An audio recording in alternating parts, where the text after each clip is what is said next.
The Transition Series is brought to you by our good friends at A7. You care about your training and take it seriously, so take your clothing and cleansing seriously too. I've talked about how I use and love A7's patent-pending bar grip shirt that holds the bar in place as you squat and glues your shoulders to the bench while you bench. But A7's gear can improve your training no matter what your goals. They have USAPL and IPF approved competition gear for you powerlifters out there. They also carry training clothes for everyday workouts, including compression pants and shorts, squat shorts, elbow sleeves, and shaker bottles. And this is key. When you're done working out, don't wash those shirts with junky, chemical-filled, detergent-based soaps like you use in your washing machine. Use A7's natural soaps made with fats, oils, and lye, just like your grandparents used. It will actually prolong the life of all of your clothing, not just your A7 bar grip shirts. A7 puts their heart behind their work, and I'm grateful to have them as a sponsor for the series. Go to a7.co, that's A7.co to upgrade your wardrobe. A7, demand greatness.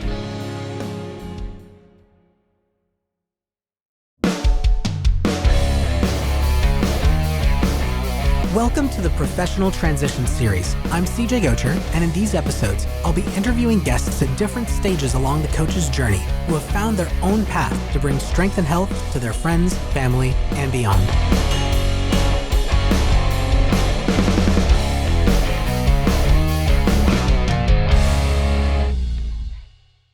Hey, welcome everyone back to the Barbell Logic podcast. This is your host, CJ Gocher, as part of the Professional Transition Series, and I am here with Brandon Smith. Ahoy. Very happy to be here. Thanks for having me, CJ. Well, thank you. For the audience's purposes, this is the end of the Professional Transition Series, so you've probably already caught how some of these work, but capturing like the stories of coaches who are at different stages of their journey and how that's progressed. Like Brandon was one of my first Coaching Academy students in group 25, 25. I've learned a lot from him, and he has such a unique skill set. I definitely wanted to bring him on board here just to kind of pick apart your brain a little bit. So if I could... be careful with what you find. Ooh, very true. If I could, I'd like to start with, when did you start lifting, and when did you get the idea that maybe I could do this coaching thing? Sure. So in college, I was a cheerleader. And I had a buddy that was a cheerleader. I knew another cheerleader. I saw him practicing outside one day. It looked awesome. You know, they're doing these pyramids and throwing the girls up in the air and catching them with one hand. It just looked awesome. So I just walked up and said, "Can I try?" And they said, "Yeah, get on in." And I had been lifting on and off for a little bit at that time, but I just fell in love with cheerleading. Couldn't get enough of it. And the stronger you are, the more power you can put behind the stunts.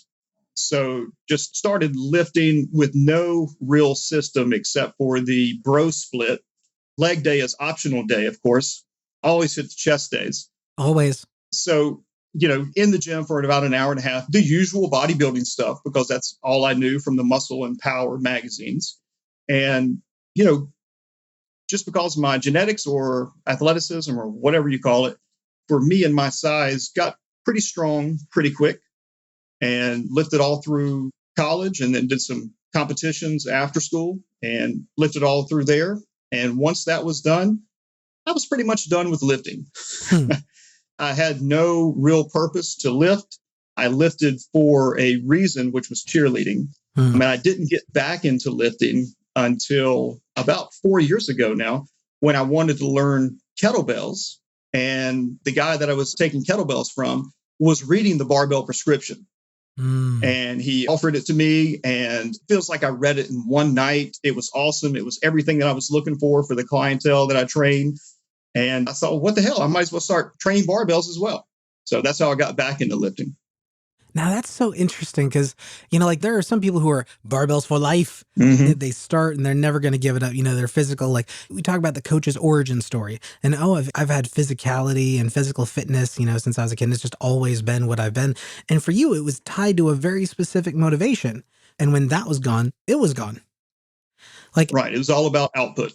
I imagine you find that in your clients too. There's what their motivation is for training. Like sometimes it's there, and then, it kind of, if that motivation doesn't stay tied into it, they don't stick with it. I think that's really a positive for me because I can be honest with clients and say, look, I don't want to do this either. So I totally get it. There are going to be days where you don't want to come in. But if you will just walk through the door, I'll take care of everything else. We'll have a fun session. We'll play a little music. It'll be great. We'll have a few laughs and letting them know, I know this is hard. I know it's difficult to come in because I have a hard time coming in. But when there's someone keeping you accountable, because there's someone keeping me accountable, it just allows that motivation to stick a little bit more. So I always communicate that to every client. It's one of the running themes from the podcast that I've done up to this point, in this series, is sort of that sense of you bring with you your past experience. In your case, the years of not training actually is part of what you have to offer. It's like, hey, I get it. I'm with you. This isn't, something that we go to because we love every second of it and it's all sunshine and rainbows. And, I love throwing kettlebells around all day. Like, no, you're here for a reason. You may not feel like it every day, and that's okay. Sure. And that's where having a trainer really comes into play with my particular coaching. If I don't have someone there giving me that nudge, giving me that motivation, it's just difficult for me to do. But again, that allows me to relate to clients, especially clients who walk through my door and say, yeah, I know I should be working out, but I just can't find the motivation. And that's an immediate point where I can connect with them and be like, I know, right? And that just sparks off a conversation. Okay. Hashtag coaches need coaches. So hashtag coaches need coaches. You were out of the game, so to speak, for years then coming after college. And so I imagine you did quite a bit there. There's this gap in actually a little bit of my knowledge of you in that space between your training career and then when you started training again and when you became a coach. I'm curious, just professionally, as you look back on that, some people tell me they can almost see that winding story of that led them to be the coach that they are today. Do you see that? Did you make professional choices or something that kind of ends you where you are now? Absolutely. I actually didn't think about it until you just mentioned it. So I was in hospitality and food service, every position you can think of, from washing dishes to running the place. I did it and failed at it and probably got fired for it. So one thing that working at the restaurant industry in particular trained me was sort of the art of the 30-second conversation. How to make a connection very quickly, how to know if you're building rapport. So not only trying to build rapport, but just to get a sense or just intuit, am I making a connection? Am I building rapport here? If not, what do I need to do to connect with this person? And I have other things to do.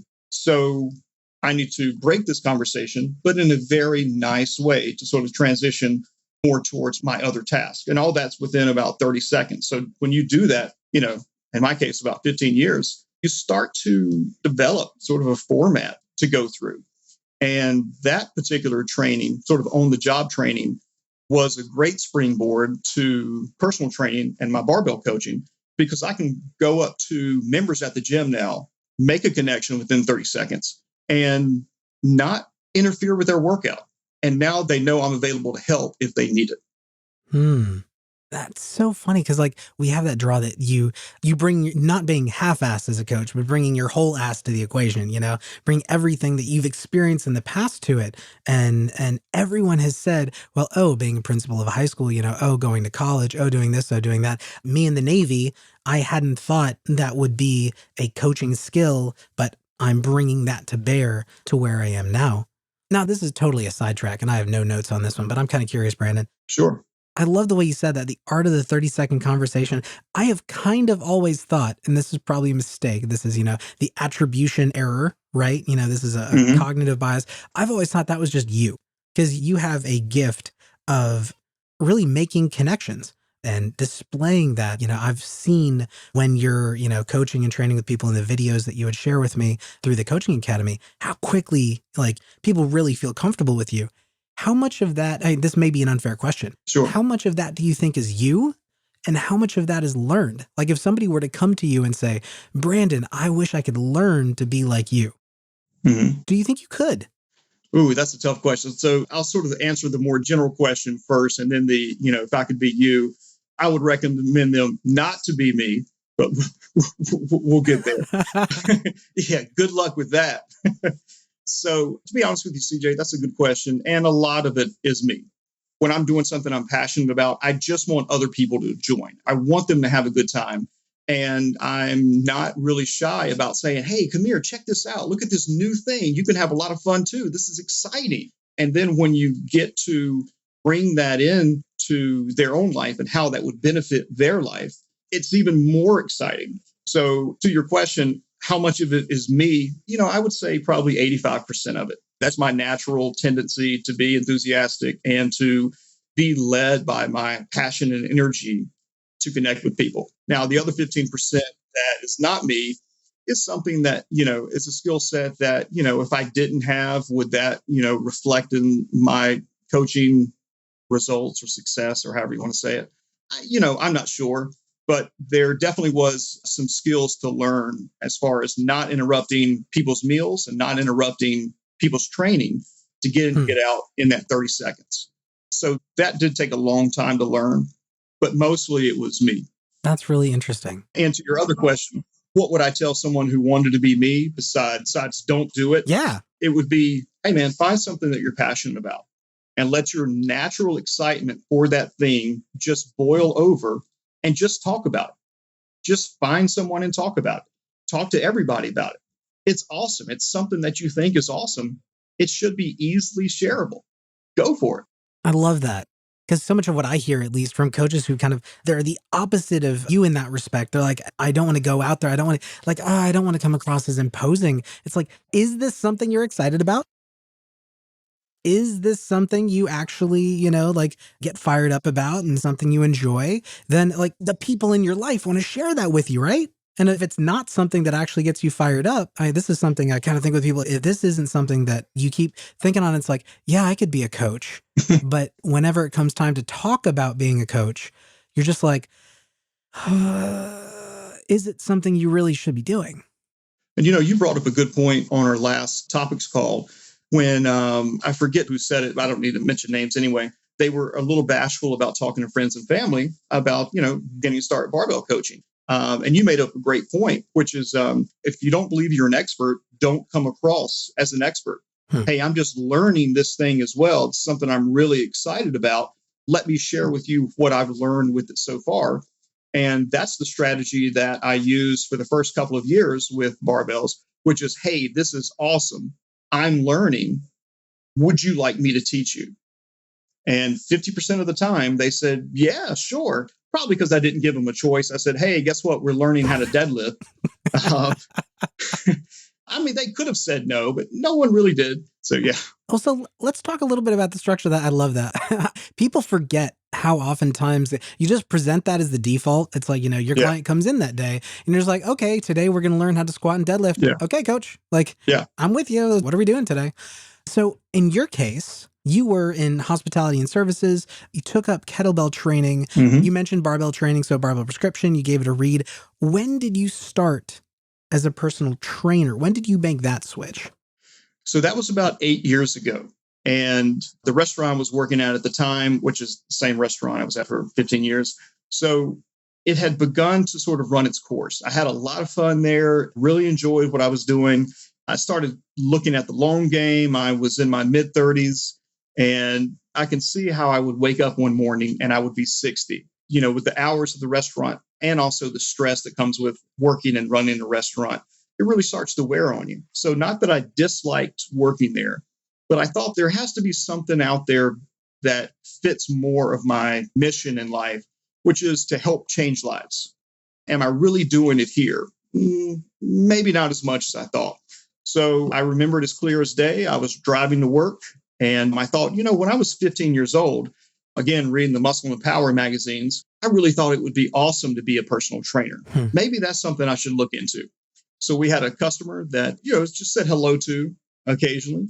And he was a regular and he owned and operated several fitness centers. So I went up to him one day. This was either the day I had the idea or the following day and said, hey, Roger, I was wondering if, I could pick your brain a little bit about how to get into the fitness industry. And he said, take down my number, call me.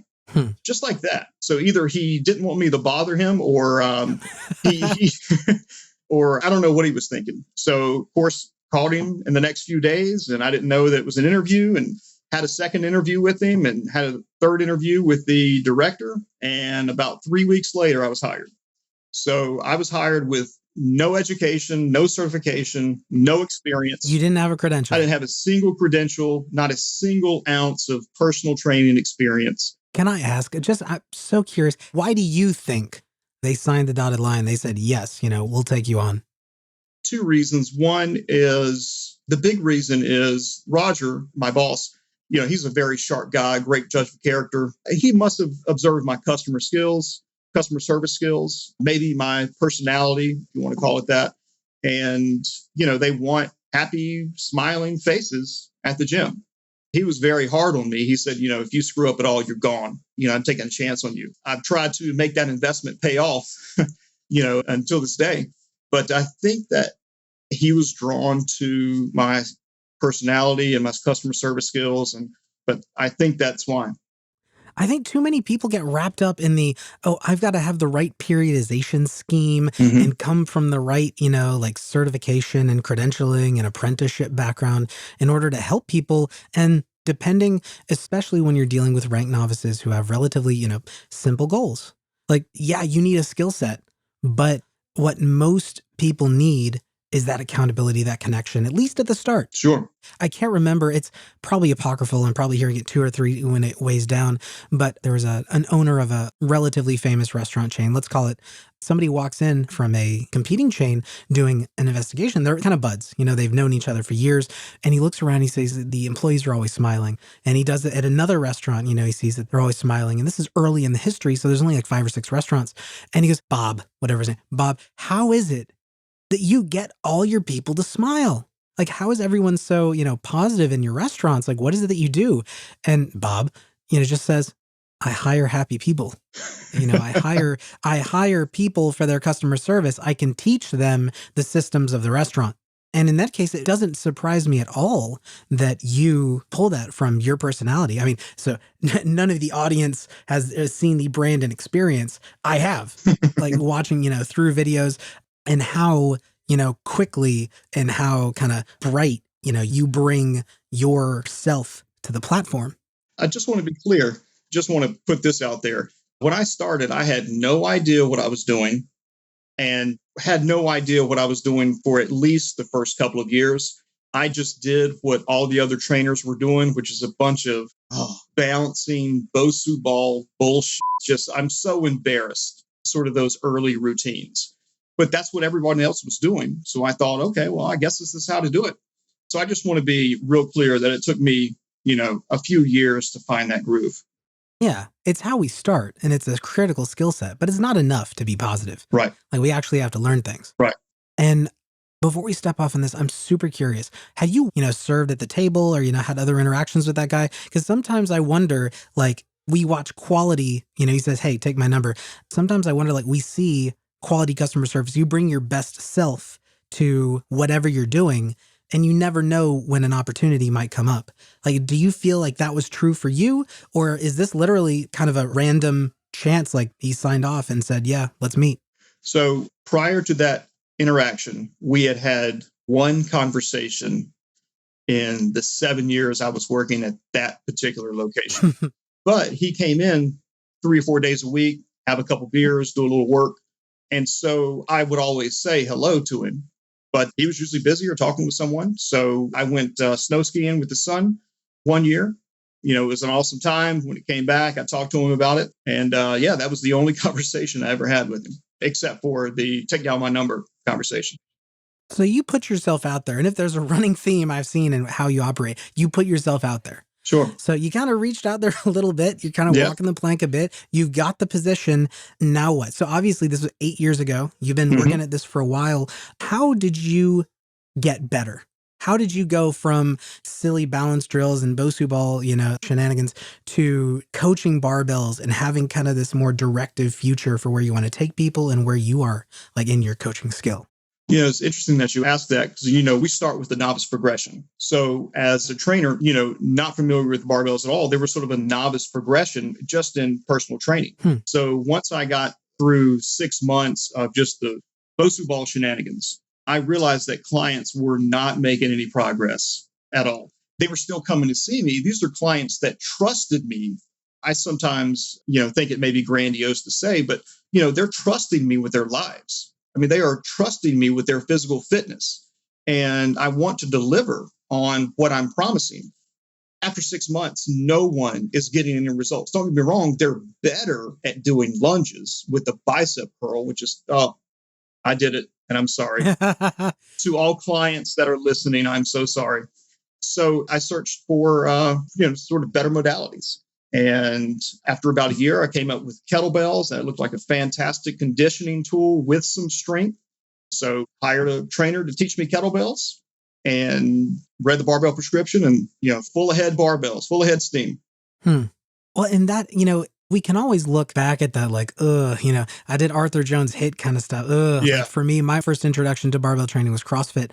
And we can look back at that and we can recognize the good, we can recognize the bad, we may cringe a little bit, but the fact that you're here and not there anymore says that you actually cared. Like at some point you said, they are entrusting me with a future vision of themselves. Mm-hmm. And I'm not getting them there. So something's got to change. Right. I'm not delivering. Yeah, you're right. I'm not delivering on the promise that I set out for them when we began training. I'm not delivering on that promise. I saw them coming in, and in my mind, they were, quite frankly, wasting their money because they're working with the trainer that they're not getting good results from. And I'm talking about me. That didn't sit well with me. I had a hard time bringing that confidence to a session when I doubted the very method that was supposed to make a change in their life. And so that really, kicked it in high gear. Like there has to be something out there that can provide long lasting results. So you started with kettlebells and as well, kind of bringing in barbell training as well into that. Mm-hmm. How did they take it? So when you made that transition, so you've been working with them and you just walk in one day and it's like, well, we're not doing any of that anymore. You're like, how did you smooth that over? That's exactly what I said. I mean, almost word for word, which is, dude, check this out, man. Just read this book and it's awesome. And these barbells, and you can add 5 pounds at a time and it's completely safe. And let me show you how to set your back.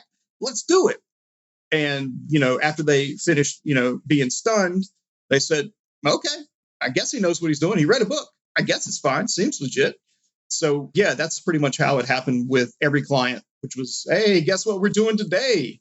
Barbells. Trying something new. Yeah, trying something new. And some clients, they had gotten used to the trying something new. We would throw some new stuff in there because they knew I was experimenting, and they probably just took it as another experiment that I was really passionate about to see if we were going to get results. So no one really bucked at it. There were a couple of people who, after their novice progression, was like, can we do something else? These weights are really getting heavy.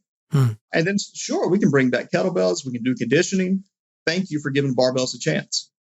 Now get out. No, leave. Yeah. I really like that perspective. Thank you for giving barbells a chance. It's in a sense, this is what I think is the tool that's going to get you to the goal that you came here for, which was strength, health, whatever it happened to be for that particular lifter. And we're giving this a try. Okay, it's not a good fit. And we can make it work. Now, you read the barbell prescription. It kind of aligned with your client base and how you could serve them, but you're working as a personal trainer. What kind of equipment, limitations and things are you working through? So that's a good question. So the gym that I primarily work is a medical school student gym, and it has Nautilus machines from the 80s. It is exactly what you think a medical school student gym would look like. No barbells, no racks there. I asked my boss if we could get some. He said there's no room. And so I thought, I'll make some room. I'll find you some room. So without anybody's permission, I decided to move some equipment around, and I just bought some barbells and bought a rack and put it in there without, sorry, Roger, without ever running this by him at all. And so when, he came back about 6 months later to do his inspection, he walked around the fitness center, walked right by me coaching Katrina doing squats. He said, looks good, Brandon, keep it up. And that was it. And so from then on, the racks were a staple. Nice. You made it happen.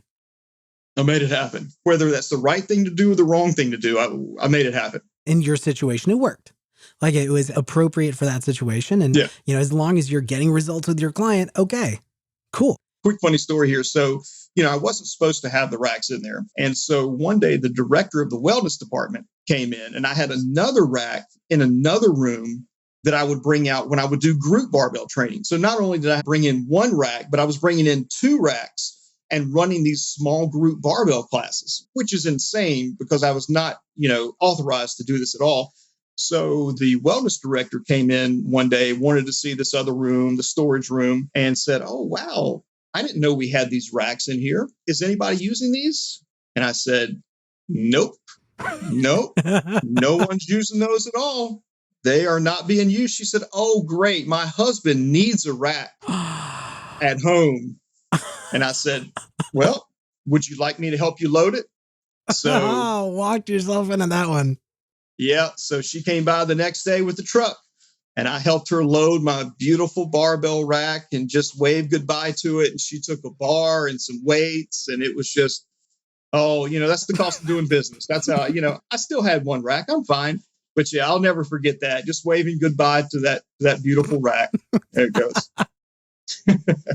Okay. So you're like, at this point, you were credentialed as a personal trainer, I imagine. Yeah.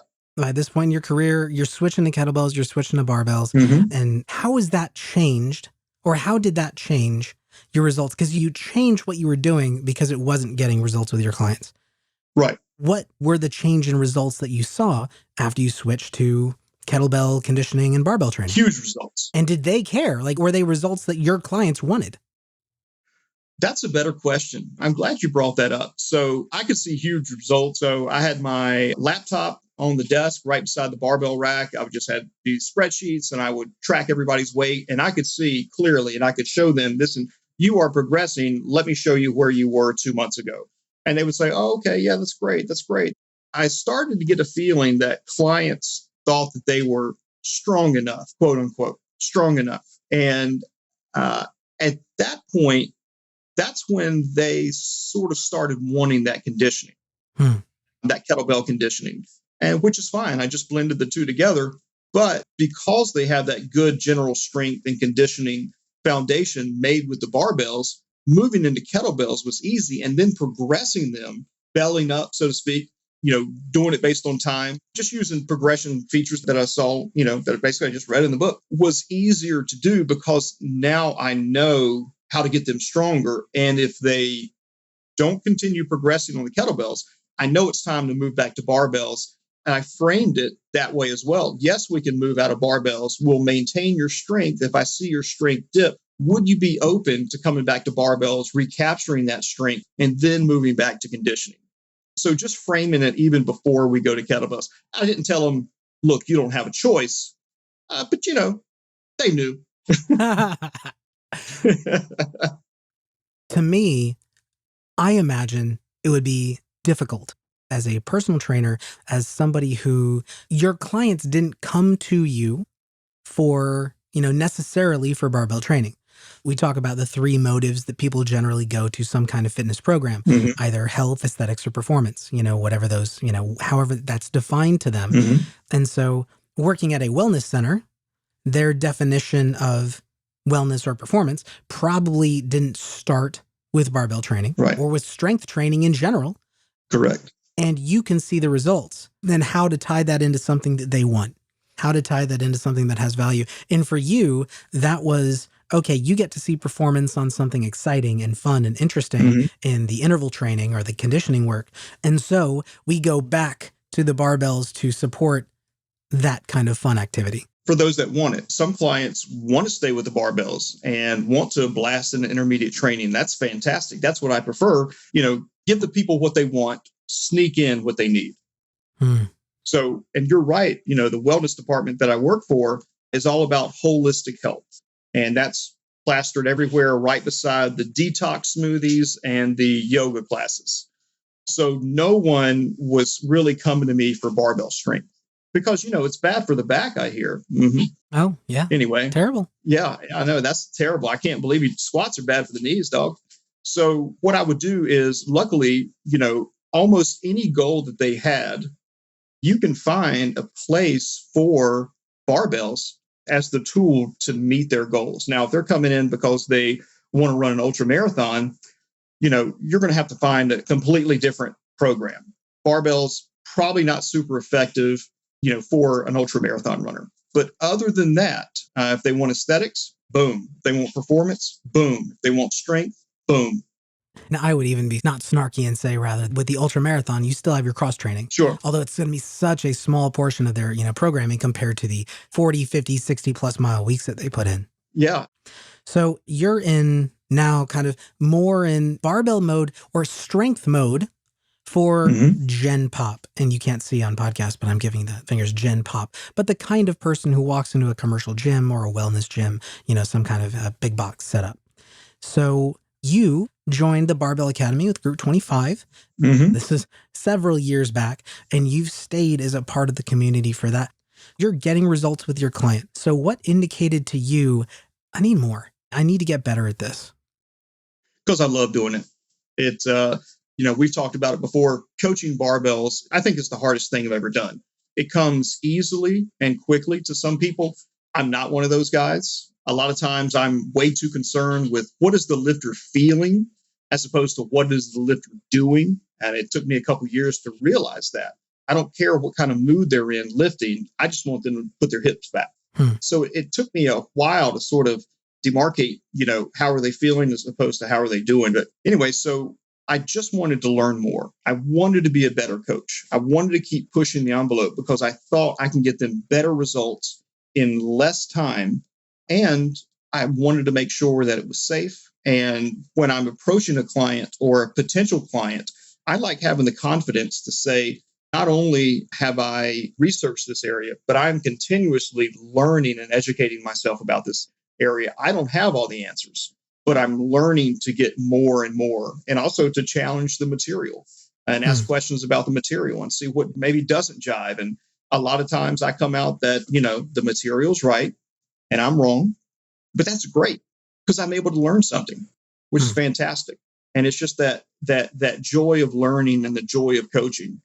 I make a joke to have a mentee and, I often tell her, what the hell else are we going to do? What else are we doing in the 2 hours where we're twiddling our thumbs in the gym with no training clients? Why don't you just learn more about your craft? So I just love to learn. What else would we be doing? Yeah. What the hell else are we going to do? We know, we've seen, and from just the industry in general, how easily that time can get sucked into a phone or sucked into, Facebook, who knows, right? Something other than working on your craft, developing your craft. I'm curious to ask. So you've heard of imposter syndrome? Yeah. Is this something that comes up frequently for you? This feeling that the imposter syndrome, the imposter scenario, they call it a bunch of different things, but that feeling like I'm not qualified, they're going to find out that I'm a fraud. Every single day, that's not a joke. Every day I believe a client is going to ask me a question about programming or biomechanics that I'm not going to be able to answer. And they're just going to throw their hands up and say, oh, okay, well, you don't know how to do daily undulating periodization. Well, get the hell out of here, or whatever it is. But actually, I feel more of an imposter these days than I did when I first started training and I didn't know anything. Because I would learn one thing and just thought it was just that is the secret. That is the key. And the more I'm in this industry, the more I realize, hey, you're going to need different keys for different people. And when I cannot find that special key for this special person, I feel like there could be somebody better suited for them. And I feel like an imposter as their trainer, but I make a commitment to them that I will find that answer. I will find that program that works for you. If you just give me some time, couple years, maybe I'll get there. So much good there. Like so much I could pull out of there. What I think is interesting is you're like, it's the key to the lifter. There's the fit. There's the match quality issue because, you can have skill. You've picked up skills over 8 years of doing this, through the coaching academy, through, furthering education and just actually caring about results. So watching what happens, and you still meet people who, their problem isn't met by the toolkit that you have. Right. And I imagine, and you can correct me if I'm wrong, I imagine that for a lot of them, they stay with you in that sense, like, okay, coach, let's figure this out together. Like, okay. Absolutely correct. And there are very few problems out there that cannot be fixed through strength. The whole imposter feelings is such a complex issue. And sometimes I love the way you described it. It wasn't an issue when you were just putting yourself out there, just making it happen, and you learn something new and, oh, this solves all the problems because it's beyond anything else I've ever seen. This is brand new. And in fact, it's just the start. Yeah. I always wonder really, when that person who says, like, nah, I never feel that. Yeah. I'm always like, Yeah, if you come to my gym and meet a lot of the trainers there, they may say exactly that, which is, the method of training that I have is sufficient. I haven't changed it for years. If it ain't broke, don't fix it. And that's completely the opposite. There has to be a way to get better at my craft every single day. Even if it's just finding a better cue on the squat, there's a way to get better. As, heard a guy say one time, just getting 1% better every day is the goal. I think I originally heard that from James Clear in Atomic Habits, that if you get 1% worse every day, within a year, you're like 0.00001, you've downgraded another 1% better every day. You're phenomenally better at the end of a year than when you started. And I will say one thing, that continuing learning, that sense of what else are we going to do? Pinky in the brain, what are we going to do tonight, Brandon? The same thing we do every night, get better at what we do. Right. And that's something I've seen from you when we were in the Coaching Academy group, speaking to the dear listener, when you were in the Coaching Academy group, you were struggling with the biomechanics piece. Yeah. And you wanted help in your coaching. And so you signed up for tutoring, and then afterwards for more of like a mentorship and continuing coaching program to help you both in coaching and business. And it's one of the reasons why I wanted to bring you on, because if there was a theme to any of it, it's that you made it happen and you really do deeply care about continuing to learn. I want to share one story because you teach me as well, just in the practice of doing what it is that you do. You teach me. So relatively early on, we were doing video reviews and you were like, video reviews great because I would review your coaching of a lifter, but there's that real-time feedback. Tell you what, it wasn't even a coach, do you think you could figure this out? You came to me and said, tell you what, I'll get the Bluetooth headset, I'll set up the phone. I'm going to do all that. And I'm going to set the lifter and we'll make one of our tutoring sessions live. And it was the weirdest experience for me as a coach, like watching you coach. And it was like pit crew, like I was the pit crew in your ear while you were coaching and just like, look here, what do you see? Like that taught me so much about the potential options because you cared about growing yourself as a lifter and as a coach and not just accepting the limitations of the platform. I thought that was a great session. I am so glad that you didn't record it, or I hope you didn't, because I am embarrassed by my performance as a coach. And one of the things that I can remember from that live session is you would let a couple reps go by. And if I wasn't picking up on the cue, I'd hear you in the headphones going, look at her elbows, look at her elbows. Just like the NASCAR pit crew. Yeah, look at her elbows. And I needed that. That's what I needed. I needed that somebody beside me, that live coaching, to not only show me what I'm missing, but what decision-making process do I go through to find those cues? We talk about the black box. It's just improving my black box system. For me, I remember that session, the focus was like just where to draw your attention to. Yeah. Because I didn't want to break your attention from speaking. But that's actually something I want to get to, because you make it happen in a way that so many people ask, well, how do I do this thing? I wish I could just grab Brandon over here and be like, ask Brandon how he did it. How do I get a job as a personal trainer? How do I talk to people about what I do? You just do it. And just do it. One thing, like, you set up, so we had a tutoring program through the Coaching Academy, and then you just brought it up to me afterwards. You're just like, hey, I would like to do this thing, continuing on this is what I think would be beneficial, and let's talk it through. And on the other end, I know that you have found other mentors for you and you have mentored other people. So I'm going to be one of those, people in various Facebook groups and coaching groups that I see who are like, how do you find a mentor? How do you do it, Brandon? Sure. Choosing you as a mentor was all about, will you take me on? And the process of choosing you as a mentor is pretty similar to how I choose other mentors or how I ask other mentors to work with me, which is find someone that is doing a really good job. Find someone who has the skills that you want. Find someone who's doing what you want to do, and go up to them, express to them how much you admire and appreciate their skills, how much you have learned from them. Would they be open to answering a few questions? And 100% of the time they say, sure, you already have a couple questions prepared that you're really struggling with. And there's typically a lot of back and forth going on. And then I conclude the conversation with, would you be interested in talking again if some other, problems come up? 8 out of 10 times they'll say, sure, no problem. Or I'm sorry, kid, you're a good kid, but I just don't have time, which is fine too. But the people that I look to for mentorship are people who have what I want to have. So they are already passionate, enthusiastic, and very skilled craftsmen. They just have something about them that I want to learn from. They have the juice, and I'm looking for the juice. And, it's once you admire them, it's the same thing as switching to barbell coaching or putting a barbell rack or becoming a personal trainer. You just do it. Express your admiration and appreciation, answer a couple of questions. Can we talk again? And, when you talk again, hey, would you be open to, meeting on a weekly basis? It's something that I'll pay you for. I'm happy to do it. Your advice is very, very valuable to me. These are my goals. Is that something you'd be willing to do? I always offer payment. I feel good offering payment. That way I know that the mentor is getting something for their time. But a lot of times they don't want payment. They refuse payment because they are benefiting from talking about something they love also. Now we have this common shared passion and we're both learning together. But I still find a way to pay them through gifts or just tokens of my appreciation.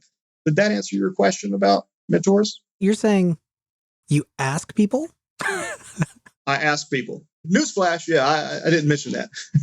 No, I really appreciate the way you break that down because you make that connection, you make the initial offer. And one thing I can see this back to when we started, you were very thoughtful about the way you started and you were very thoughtful about our sessions. You would bring your YouTube playlist of videos. You would bring your notes on your own videos. You brought your work to the session. Mm-hmm. And this is something, speaking out to that third wall, when it comes to finding, a teacher or an instructor or something like that, whatever, there is nothing more annoying from the teacher's perspective than having someone walk in and go, pour your knowledge into me, Right. Coming with the work done, and primed and prepped to make that session more effective. That itself brings value. Because it feels like, what I pass is actually going to get done. Mm-hmm. And you would always send feedback too after it was done, like, okay, I tried what you said. Here's what happened.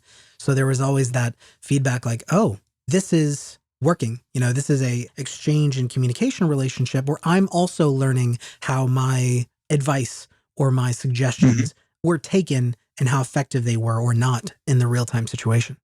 That's great to hear that you get at least a little benefit out of it. I know that I have benefited tremendously from this mentorship relationship. I can't thank you enough. It's one of the best decisions I ever made to, ask you to be a mentor of mine. But that would be my advice is take it very seriously when you have a mentor and don't be afraid to ask. If it's someone that you admire who's doing what you want to do, they're probably pretty passionate about it. They love talking about this stuff. And they want to make you better because now it's a common passion. Now it's shared knowledge and you begin to learn from each other. As long as you take it seriously, I haven't had any mentor related issues, so to speak. Now, if I can pull another thing from you, so to speak, Sure. this is another issue that we hear about so often, which is like, oh, I couldn't be successful as a coach. I don't have a social media presence, or I don't know what to do on social media, or, I've never liked, the outreach over the internet, oh, it sounds like you have to do online coaching. I mean, in a world of COVID, if you're not doing online coaching, you're doomed to failure because COVID is such a dominant part of that question now. How did you, as a personal trainer, make it through COVID? And what were your thoughts? What was your approach to it? And how do you do now with, I know attendance has dropped somewhat. And how do you find people in a world where people are saying, oh, people aren't buying training anymore. People aren't buying personal training anymore. They are. But where are you finding them? And how are you delivering? I was so fortunate coming into COVID that, my books were full, so to speak. I don't know if you ever have enough clients, but I was stocked up pretty good. A lot of great people that I was working with. And so when the pandemic hit and everything closed down, at least half or a little over half of my clients were willing to move online through Skype and through Zoom. The problem was they didn't really have any equipment. Fortunately, I know a place that has a bunch of equipment, and it's the gym that I work at. So I just started loaning out equipment. I gave a rack and a barbells to a couple of guys, kettlebells to another, dumbbells to another. I'm surprised there's anything left in the gym after letting clients borrow this equipment. And I've got 70% of it back. I'm still working on replacing that, boss. Man, I'm calling myself out all over the place. Yeah, this is a alleged story, allegedly. So I was really lucky going into COVID to have a good base of people to work with that were willing to at least give the online sessions a try. As far as the no social media and how to get clients without social media, I tip my hat to anyone who can get clients through social media who doesn't work at a wellness facility, or I guess you would call it a big box gym, where there's not people routinely coming in, new faces routinely coming in. Building the business from the ground up, using social media, using different marketing methods, hats go off to them. I don't know if I would succeed in that world. The way I get clients is I walk around the floor and help people. Hey, I saw you doing this. Would you like some advice on how to target your lats? Whatever it is the bros are working on that day. So I just walk around the floor, talk to people, help them as much as I can. And God forbid they say something about, I've always wanted to learn squats. Hey, man, come over here. I'll show you this. Check this out. Yeah, knees out, hips back. That's how I've gotten most of my clients, is just helping people, just going out and helping people. Too often, I think, at least those of us in the millennial age, we see, the disadvantages of the in-person environment while forgetting the fact that when you're at a gym, the people in that space are there with you and get to see you presenting your best self, each moment. Like you're kind of the default choice, actually. Like there's a lot of sales value compared to what's seen as the norm now. Oh yeah, the entire world can hear my voice. No, they can't. Right. The entire 20 people who have signed on to hear your voice, assuming that the algorithm, puts you in their news feed, will hear your voice. So to be out there and to be real and to be person is its own, blessing, is its own advantage. I don't even think you have to do either.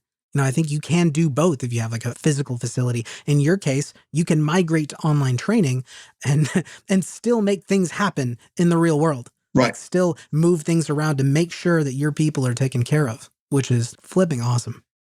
And CJ, what's fantastic about that in-person environment is you get to see results in real time. Whatever that potential client or that member is doing at the time, you get to help them. And within 30 seconds, you can see immediate improvement on whatever it is they're doing. Even if they're doing some Bosu ball shenanigans, you can quickly ask, so what are your goals? Why are you doing this? Oh, okay, you want to get toned legs. Okay, I don't know what that means, but whatever. So, would you like me to suggest one thing that's worked very well with my clients over the years? They almost always say yes, and now we're off and running to doing something, but it's on the way to the barbell rack. So you get to see them improve in real time. So even if you don't get any clients, so to speak, that day, you still have a whole day where you helped people. You helped make a difference in their life, and you got to see it immediately, as opposed to social media, where it may be, weeks or months or maybe even years down the line when a follower says, you know what, I really like what he had to say. I'd like for him to help me. I guess it's the same process in social media. It's just faster in person, or rather, I've experienced it faster. It's helping people. Yeah. It's talking to people. It's bringing value to their lives. If there could be a mic drop on a podcast without horrific noise, we would do it. Drop a dumbbell or barbell or something like that. Well, Brandon, it has been an absolute pleasure to have you on board. Thanks. I've really appreciated hearing kind of your story and the things that you bring to it that often, like sometimes our audience isn't necessarily exposed to, starting many times in the barbell and the strength world. So thank you so much. Well, thank you, CJ. And, I'm not sure if, especially the Barbell Coaching Academy graduates, I know they all think the world of you and what you're doing with the Academy. We really appreciate the topic calls and the coaching calls. Like that stuff is solid. That is solid information there. Also, the contributions of authors with articles in Slack is just a fantastic resource. So, thank you for everything that you give to, the Coaching Academy and just to Barbell Logic at all. It really means a lot to a lot of people. Well, I appreciate it, Brandon. Sure. Boom.